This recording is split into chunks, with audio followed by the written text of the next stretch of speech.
Taking us higher. Step inside, don't be shy tonight. We're connecting hearts live on the mic. Let's talk, let's talk, let's talk. Everybody come and let's talk, let's talk. We got stories, let's talk. We got stories, let's talk. Let's talk. Ooh, yeah. Let's talk. Ooh, yeah. Welcome everyone. This is the talk with Tariro, but I'm not Tariro. I'm MisRed. How are you? Did I do well? Yeah.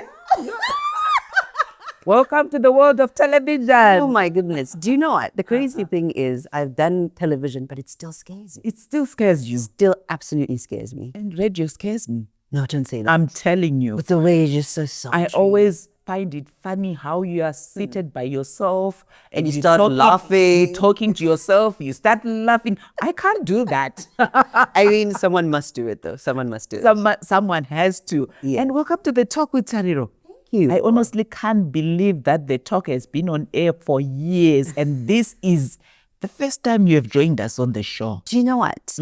Every time I watched you, I would assume I've not made it yet. So even when I got this call, I was like, you know, a little bit of imposter syndrome because I don't feel like I've reached my peak personally. You have. Oh, wow. You have. And would want to start off knowing who is MisRed? Sure. Wait. And why MisRed and not Samantha Musa? So, okay, this is probably the first time I'm going to talk about this one anyway, right? Scoop. It's our scoop. Growing up, I was a bit of a, can I call it a delinquent? Manangani mstanzo. So, you know, when radio... was. Akumanaga. Anyway, I digress. So, when the opportunity for me to get into radio came, I was like, hey, with all the scans that I had when I was growing up, and people know, but it's Samantha Musa. Yeah. Let me just use my nickname that people had given me outside of radio, right? And then that's when MisRed became a thing, because I was trying to like run away from the image I had growing up of Mwananga. Where was it coming, the MisRed part of it? So I moved back from South Africa and I used to hang out with a group of creatives. So back then, Ruby, but and I used to wear when I came back, my skin was popping, and I used to wear that all the time. It's the lipstick. So one day, lipstick, then I'm going out, and then they're like, "Where's the lipstick, MisRed?" Literally, that's how it started. Wow. Yeah. And how did your journey into radio start? It started from necessity. So the background of my story is that, you know, I was pregnant in university. I was supposed to be going to university, then I couldn't finish because of multiple things. And I got an opportunity to go back to university and I started working at a call center. So my parents couldn't afford to pay fees anymore. And then I thought to myself, no, if I work at the call center, I'll make enough money. And then reality actually hit. And then I realized that call center money is not going to be able to facilitate your schooling. Yeah. So I had to drop out of school. I was at UP then, University of Pretoria, and come back. But remember, I'd already had a child that my parents were taking care of. And me going to university was them trying to just get me back on my feet. And then, you know, I really couldn't stay at school, so I needed to find a reason to come back. I started working, you know, I was already at this call center, and then one of these days, someone called, and then they said, "Oh, I like her voice," you know. And then I actually thought it was like someone who was trying to mac, or you know, to varume, because it was a man. Yeah. So my boss then said to me, "No, man, go, and you know, you'll be surprised. Maybe it might be an opportunity." And then I went and I started doing voiceovers. Wow. So for a long time, I was the voice of some of the department stores in South Africa. And I got a little bit extra, but still it wasn't enough. So the call finally came and my parents like, "My friend, you just got to come home. There's nothing to do." And at that point, I'd already sent like demos to your ZFM when I discovered my voiceover voice. Yeah. To ZFM and to Star FM. And they all said no, right? So I moved back to Zimbabwe. So here I am, I'm stuck, nothing to do. angry at the world a little bit. And I remember this, it's a very pivotal part, I think, of my entire career. I kept on trying, and every time people would just reject me. So I remember going to the back of my mom's house, and she used to have this prayer area like a kraal, right, where you could go and you could pray. So I was not really into that sort of stuff, but that day, I don't know what got over me. I went to the back and I started praying. I shouted, I had a shouting match with God, and I just said, Mari, how can you make me come back here? And I was so angry, but the prayer was so sincere. I cried and I said, God, and one-on-one with God. I don't know if you've ever had like a fight na Mwari Munamato. Why would you put me through all of this? I'm trying, but look at my life. So that happened. Then I, got up, got into the house. It was about between 7 to 14 minutes later, I got a phone call. Wow. What? Yes. So I firmly believe in everyday miracles. It's something that I've experienced. It's not something that I've heard of next door, but it's happened. So between 7 and 14 minutes later, Tony Friday calls me and he says, are you able to come to ZFM? Like, but aren't you the same guy who's been rejecting me all along? So apparently what had happened was they found my demo amongst some music CDs. And Tony G was listening. He's like, this is a demo for a radio. Yeah. And then he got downstairs, went to Tony Friday's. I think he made TK listen to it. And TK was like, oh, okay, we're looking for someone to stand in for the previous presenter. And they said, okay, call her, bring her in, we can train her. That's literally how it happened. And then next thing, I'm being told, can you please come? And I started training, and a couple of people were like, okay, let's try it out. And here we are. Yeah. And how has been the journey? Yo. I think, being in media, you can understand. As women, we've got so many things that happen to us, misconceptions about us. Yes. It hasn't been especially women in the media. Women in media, we have a bit of a tough one, where people don't want to just accept that you can be brilliant and be a woman. So for me, I've had to work twice as hard, and I also came into an industry where there were already thriving names. So I mean, imagine coming to a space where there's the Ruvenico Parinyantwas of the world, there's the Tondrai Katsandes of the world, the Mark Pozzers, and you have to try find yourself in a space where these are already huge names. So it was a tough one for me, but eventually. Yeah. Well, that's MisRed with us here on The Talk with Tariro. Stay tuned. We'll continue hearing her interesting journey into the world of radio. And we want also to know more about the real MisRed. Stay tuned.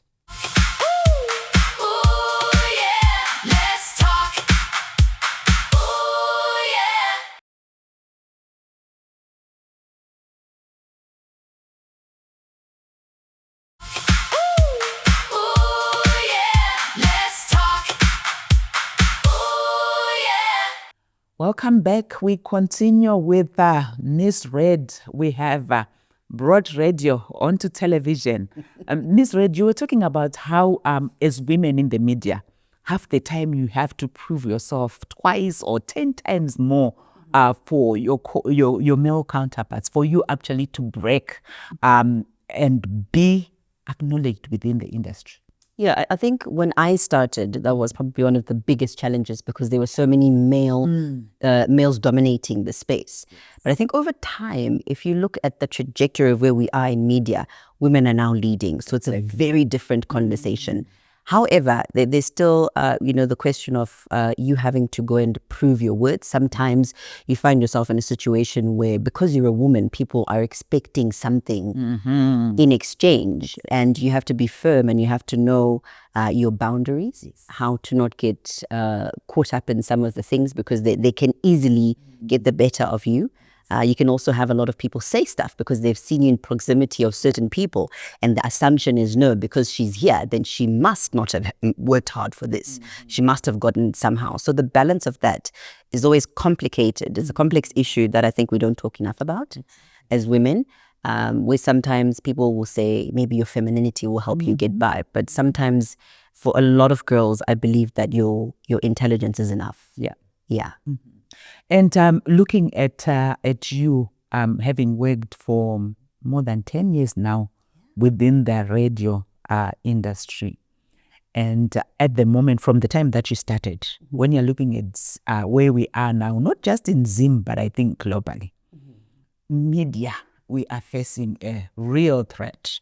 Now everybody is a presenter. Yes. Now Everyone is a reporter. Everyone is a journalist. Exactly. Yes. How are you looking at that, and where exactly are we going?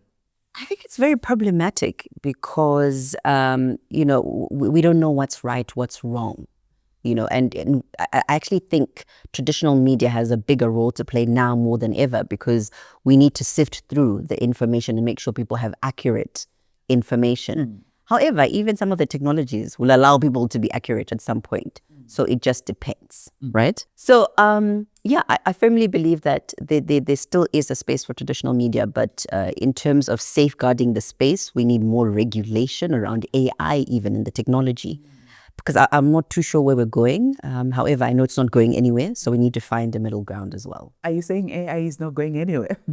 I don't think it is. I think we might be the ones out of jobs very soon. Because like you highlighted, there's you can wake up and someone decides, I want to be a podcaster. Yeah. There's no regulation around And that. someone can be a MisRed. That's the worrying part of it. You That get you it. see yourself actually seated on That's it. a chair in a studio, and you're actually presenting, and it's not the real you. You see, even on radio, there's a whole radio station, I think, in Europe, which unfortunately didn't go very far because people now then came out and say, we are not going to interact with robots. We want human interactions.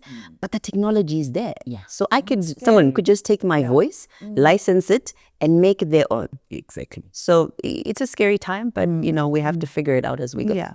And I'm looking at young girls, adolescent girls and young women. When we're talking about your early days, how you actually got pregnant, with a lot of girls in our country, once they get pregnant, most of them, that's the end of the world. That we are seeing you thriving. Yeah. What would you say? I think having my first daughter, was my beginning. Yeah. Because I had to wake up to the reality that no one was coming to save me.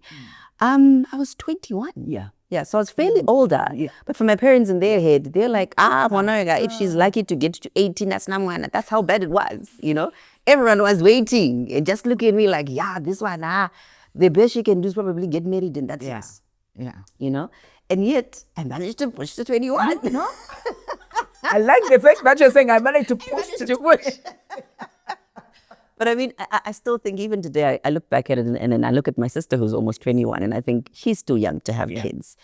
For a young girl who may have had children, it's not the end. It's actually the beginning, the very beginning of a new life, because now you have someone to take care of. Yes. So, life, it changes everything once you know that there's someone else who you are a responsibility to.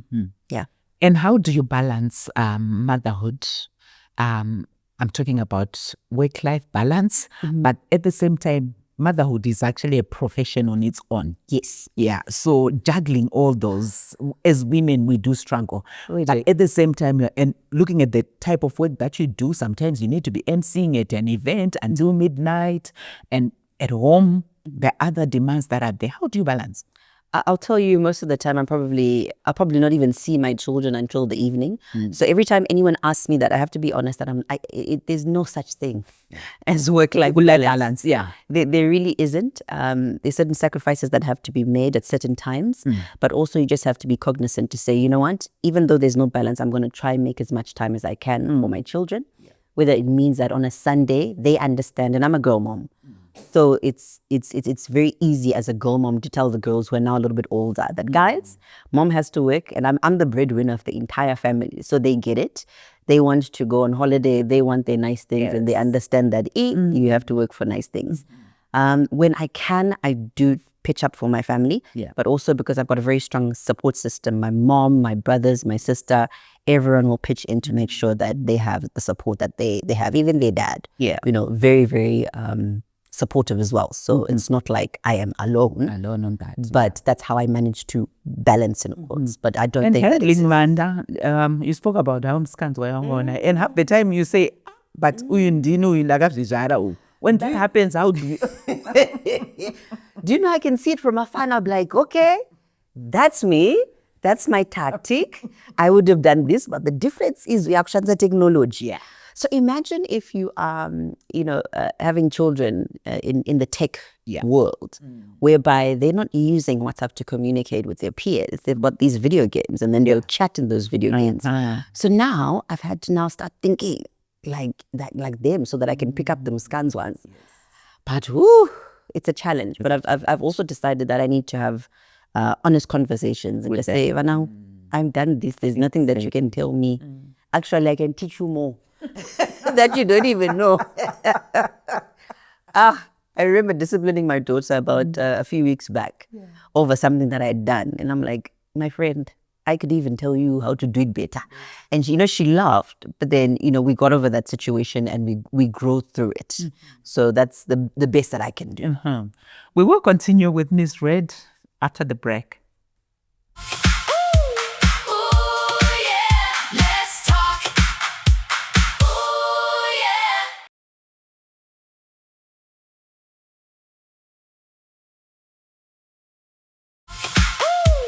Ooh, yeah, let's talk. Ooh, yeah. Welcome back. We continue with our discussion, and already I can't believe we're in our third segment. It's almost like we're 2 minutes into the discussion. Right. One issue that people struggle with MisRed, especially young people who are finding fame, and we find that with young people in the media, we find those who are actually finding fame even through being social media influencers. When you have got fame, balancing that, just handling fame, and being able to control yourself. Because if you fail, how best can It's a struggle because, likes are it can be very toxic as well, because you're trying to compete with people's attention span, which is less and less and less. So meaning that you just end up doing radical things just to get people to come back to your pages. And it's become so bizarre for me. I guess maybe I'm from an older generation where, I don't know why, but they do it that way. Yeah. But it's always a very difficult space that you must manage very well, because if you let it get to your head, that's when the problems start. That's when you start getting out of your body and doing things that you're not meant to be doing, just to make sure that people stay coming back to your page. It's okay to take a rest, but also it's important to acknowledge that in Zimbabwe, fame doesn't mean money. So if you don't have money, what is the need for the fame? So work on your money, grow your fame, but make sure that you're making money. When you make money, the money will tell you by itself what to do and what not to do. Yeah. And even when you've got the money, you need to actually know how to keep that money. Yeah. And these are businesses that these young people are coming up with. They need to understand that you need to come up with systems that work around your brand, how to build a brand that can last for years, that's bankable. All of those things. I don't think we're doing enough of that, especially the younger generation. But when they figure that out, I think they can do brilliantly. Yeah. And there might be young people who actually are listening to you and would want to break into the media. What advice would you give them? You spoke about the struggles of what you actually went through. Yeah. And what it says is it's not easy breaking into any industry, and especially proper media. Yeah. Traditional media is very, very difficult to break into. However, we had this conversation around new media. Yes. So I always like to tell young people, don't wait to be called to the table. Create your own table. In 2026, you can literally wake up, get your camera, get your microphone, start a podcast. Make it full of something that's very interesting, have depth. And you could be the next best thing. So it's not like when we started where we had to have a platform that was already created. So in this year, 2026, I highly recommend to any young person who's looking to start, you start from wherever you are, whether it means that you're starting a podcast, whether it means that you're starting as a TikToker. There's so many opportunities that don't require you to go through traditional media. And building a brand, you alluded to it earlier on. How does one build a sustainable brand? Because when we talk about MisRed, nobody needs to introduce you. You manage to build your own brand that you can actually identify with. And even in rooms that you are not in, your name can be mentioned. How does one get to that? I think consistency is one thing that lacks with certain people trying to build their brand. You have to be very consistent with your messaging, know who you are, present who you are at every single opportunity. When you do that, it's easier for people to now identify you. So you have to create identifying imagery of yourself, how you want people to perceive you, be consistent, have a consistent product, and keep on repeating that cycle until people realize, okay, this is the MisRed brand. So if you do it consistently over and over again, it'll work out. And the stereotypes that are often associated with women in the media. And there's so many. So many. Yeah, how they, yeah. I mean, and we're just ladies. We want to look good. I mean, Tari just wants to wear her heels and look fancy and have her hair. I just want to show a little bit of shoulder. And problem there, but Yeah. my goodness, it's actually a very hard one and a difficult one. But sometimes just don't feed into the narrative. Yes. Some people feed into the narrative. You can see that they're trying to use their sexuality, their femininity as a part of it. And I mean, people will obviously want to now latch on to that and use it. And yet you're just probably there's someone who probably just wants to just show themselves as they are. Women are beautiful. We are, amazing, beautiful creatures. And I think every part of a woman is beautiful and it should be celebrated. But then sometimes, people with the wrong mindset, they'll come and say, yeah. So you have to be able to just say, you know what? Whatever they're saying, otherwise, if you're trying to please everyone, you'll never go anywhere. Yeah. Yeah. And a lot of times when you are within the public space, there are some things that are said about you that you like even say, say after that. Tell me some more. Exactly. Do you overcome that? Exactly like how you're doing it. Udara, I remember I used to go into the comment section of maybe if I post it, and that used to be the worst. Do you know there's someone who's sitting in their house, atenga data kile dola. Asna jugwita mlife, akutudango kushanda. Exactly. So now I had to learn that, you know what, it's not fault of theirs. It's no fault of theirs. It's okay. I know who I am. So it is fine. It's fine. So I stopped reading the comment section. What I now do is I post whatever I want to post, engage with a few people, then I get off the app. Disappear. Right. So that I don't, because my mental health is also very important, So I got,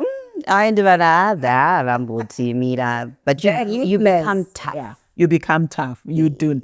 And as we wrap up our show, where do we see MisRed in the next 5-10 years? Do you know, I'm actually working on something now that will pivot me to my next. And I'm a little bit hesitant to talk about it because, when your dream is so big, you want to just unfold it as it is. So I'm very excited for my next chapter, but I believe that everyone needs to evolve in whatever they're doing. You cannot stay in the same place and expect different results. I am not insane. I want to be, I want to leave a very strong legacy. And I believe that the next stage of my career will speak to exactly that. Yeah. Could you close up for us? You open the show for us, wrap up for us. Okay, so this has been the Talk of Course with amazing, divine, so warm Tariro. Thank you so much for being with us, and I hope that you were inspired by the story of MisRed, and we will catch you next time. Goodbye. We got stories, let's talk. Let's talk. Ooh, we got stories, let's talk. Morning light and the camera's rolling. People smiling, conversations flowing. From the city streets to the worldwide